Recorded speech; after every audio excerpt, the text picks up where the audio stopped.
大家小心要买翠暗，不过宜兰花莲台东庄呢，又叫配发到这个翠暗，煞变成外壳用白的翠暗，唔是一般用挂挂的圆的外壳翠暗，赶紧透明去调货。据说讲有一个药局透早营业的时无翠暗通卖，右边快马加鞭，透早就赶紧送到药局甲卫生所，希望讲莫去耽误着时间。安全部搁低调咧，右边抹规大台翠暗往花莲丰滨分院内面冲，唔敢耽误时间。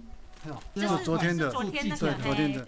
送来新翠暗将唔对收转去，因为厂商昨将外壳白大的翠暗当作一般圆怪的外壳翠暗寄出去，发现唔对了，赶紧重新配发。不过已经和宜兰花莲台东地区有一寡药局再去开门，无翠暗通卖。做那一批是他所谓送错的啦，所以现在就是要等他跟我换。民众买到一撮，不过嘛是无法度。口罩多少？口罩10块钱，2个10块钱。